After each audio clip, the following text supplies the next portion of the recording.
ineza yawe, urukundo rwawe, imbabazi zawe ntibirondoreka. Haleluya, Yesu nashimwe. Ndabasuhuje mu izina rya Yesu Kristo.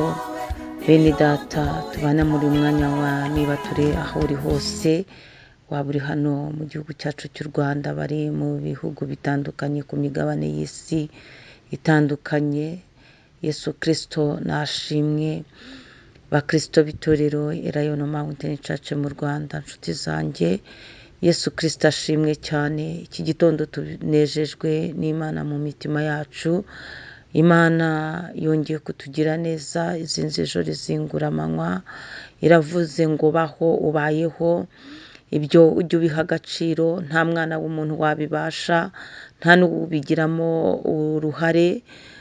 Kubaho kwawe ni gift Imana iguha, biri mu butware bw'Imana ishobora byose. Iguhaye impano idasanzwe, umwuka uri guhumeka. Imana nishimwe, Imana ihabwa icyubahiro. Mu izina rya Yesu Kristo, hereza Imana icyubahiro. Dushimiye Imana ni ukuri itaburi kubigenza. Dushimiye Imana yuzuye urukundo n'imbabazi. Dushimiye Imana itwimanye. Imana ishimwe. Iki gitondo tubanje Imana hose muri byose. Banza Imana aho ugiye, banza Imana muri proje zawe, banza Imana muri business yawe, banza Imana mu kazi kawe, banza Imana, banza Imana, banza Imana ku bawe, banza Imana, banza Imana, banza Imana aho utagera n'aho utakandagira, ariho mu mutima w'umwana w'umuntu. Habanza Imana yica imigambi y'incakura. Habanza Imana, banza Imana, banza Imana, Imana ikujya imbere, Imana ibane nawe. Banza Imana Elishadayi, banza Imana Arufa na Omega, banza Imana Jehova Jire, banza Imana yihangana cyane, itinda kurakara ikihutira kubabarira. Banza Imana, Imana ihabwa icyubahiro. Inzira uri bucemo zose uzibanzemo Imana. Yego ubwira Imana uti Imana uyu munsi ubane nanjye. Njya mbabwira ngo ujye ufata umwanya muto cyane, wiyereke Imana, wiyereke ibyawe byose, wiyereke Imana kandi uyihamagare ku buzima bwawe.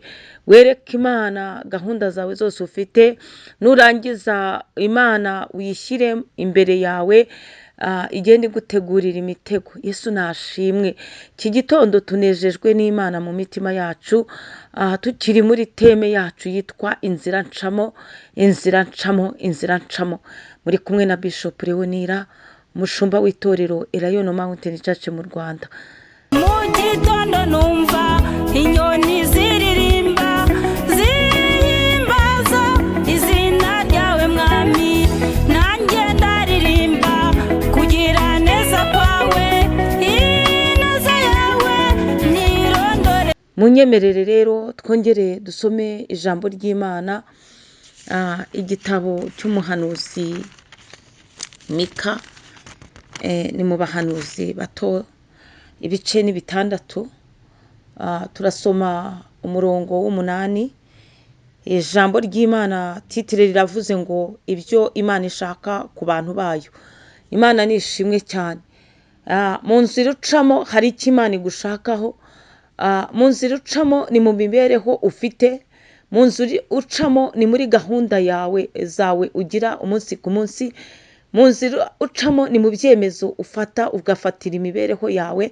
Mu nzira ucamo ni muri icyo kigeragezo ubamo. Mu nzira ucamo aho hose ugenda ubona Imana ikugirira neza. Aho hose ugenda ubona Imana igutabara. Mu nzira ucamo aho ufata ibyemezo byo gukora ikintu runaka. Inzira zawe ucamo narakubwiye ngo banza wikontorore. Ese uca mu nzira yubaha Imana? Ese inzira ucamo koko irafunganye ku buryo ugenda wigengesereye? Ese mu nzira ucamo iyo ugeze ku musozi biruhanya urakomeza ugahatana kugira ngo umenuke uwo musozi cyangwa ujye usubira inyuma. Mu nzira ucamo iyo ugeze mu kigeragezo bikugendekera gute? Mu nzira ucamo iyo ugeze ku bikuruhije ukomeza kwizera Imana cyangwa wicira inzira ugasanga rwose ukojeje Imana isoni, uhakanye kwera kwayo, uhakanye imbaraga zayo, uhakanye ubushobozi bw'Imana. Mu nzira ucamo nakubwiye ngo wibaze, ese urimo uraca mu nzira ya gihogere? Ese uraca mu nzira y'abanyabyaha? Ese uri guca mu nzira z'abapagani? Ese uri guca mu nzira yo gukoza Imana isoni? Mu nzira ucamo, inzira uri gucamo ntago nyisi, ariko iki cyumweru niryo jambo twagiye tuganiraho cyane. Unyemerere rero dukorotira uyu munsi, wumve icyo Imana ishaka ku bantu bayo. Imana nishimwe, icyo Imana igushakaho n'icyo Imana ishakaho ese ni iki? Reka dusome uyu murongo wa 8. Handitse ngo, yewe mwana w'umuntu we, Imana irakuhamagaye muri iki gitondo cyane bature cya kare. Imana iraguhamagaye ngo, yewe mwana w'umuntu we, yakweretse icyiza icyo ari cyo. Imana ishimwe. Si uko nawe utazi icyiza icyo ari cyo, si uko utarumva yuko kwihana ibyaha ari by'Imana igushakaho, si uko utarumva yuko gukora ibyiza ari ibyo binezeza Imana, si uko utarumva yuko kureka ibibi, kureka urwangano, kureka ishyari, kureka igomwa, kureka ubujura, kureka ubusambanyi, kureka ibyaha by'urukozasoni, ibyo biyobyabwenge. Ijambo rirakubwiye ngo, yewe mwana w'umuntu we, yakweretse icyiza icyo ari cyo. Ntago mbizi nimba utaramenya icyiza icyo ari cyo Imana igushakaho, ariko muri iki gitondo dukorotira ijambo ryitwa inzira ncamo. Uwiteka arashaka kukwereka icyiza icyo ari cyo agushakaho. Imana itugirire neza. Icyo Uwiteka agushakaho ni iki? Ni ugukora ibyo gukiranuka. Haleluya. Imana irashaka ngo ukore ibyo gukiranuka, uve mu rungabangabo, uve mu mayira abiri, uhitemo inzira zo gushaka Imana bigishoboka kibonwa. Uhitemo inzira yo gukizwa, wakire Yesu Kristo nk'umwami n'umukiza wawe, wiyambura imyambaro y'ubushotogore, y'imyambaro yuzuye umwanda, y'imirimo mibi, imirimo ituma wirirwa ukorera Satani n'abadayimoni. Wowe Imana hari icyo igushakaho, ni ugukora ibyo gukiranuka. Imana nishimwe cyane ngo ni ugukora ibyo gukiranuka, nicyo Imana igushakaho, no gukunda kubabarira. Ndavugana nawe wananiwe kubabarira, ugenda n'inzika zo mu mutima, ariko Uwiteka icyo agushakaho ni iki? Ni ugukunda kubabarira. Babarira wigendere, babarira, ubundi guhora ni uko Uwiteka Imana izaguhorera ubirebe. Wowe ujye usengera abanzi bawe, ubasengere ntibagapfe, ubundi ubababarire rwose, ujye ukunda kubabarira, ukiranuke muri byose. Imana ishimwe cyane. Icyo ni cyo Uwiteka agushakaho, ni ugukunda gukiranuka, no gukunda kubabarira, no kugendana n'Imana yawe wicisha bugufi. Imana ishimwe cyane. Mu nzira ncamo, ujye ukunda kubabarira, ujye ukunda gukiranuka, ujye ugenda wicishije bugufi. Iyo umuntu yicisha bugufi ntagira kamere y'ishyari. Iyo umuntu yicisha bugufi ntago agira inaringe. Iyo umuntu yicisha bugufi aranyurwa. Iyo umuntu yicisha bugufi akunda Imana, yubaha Imana. Kandi iyo umuntu yicisha bugufi yubaha abantu. Iyo umuntu yicisha bugufi nta byacitse. Iyo umuntu yicisha bugufi imbere y'Imana, abazi ko Imana ifite imbaraga zihagije ku buzima bwe, yamurengera, yamutabara.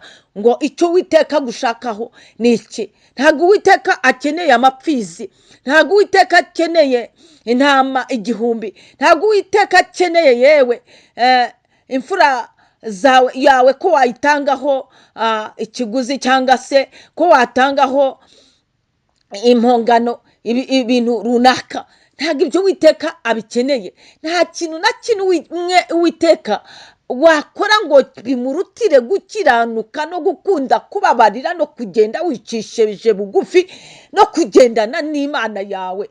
Imana ishimwe, ayo magambo uyazirike ku nkingi z'umutima wawe, umenye ngo ibi nibyo Uwiteka akunda, ngo Uwiteka akunda ko ngenda nkiranuka, Uwiteka akunda yuko mbabarira, Uwiteka akunda ko nicisha bugufi, Uwiteka akunda ko ngendana n'Imana yanjye. Ariko haleluya, Imana nishimwe cyane. Ibyo ni byo Uwiteka gushakaho mu nzira ucamo no mu nzira ncamo, ni ibyo Uwiteka ashaka, ni uko Uwiteka ashaka kumera, ni uko Uwiteka ashaka kugenda. Imana ibaha umugisha.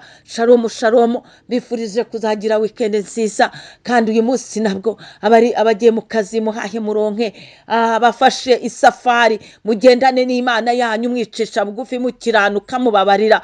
Shalom shalom shalom. ineza yawe niyo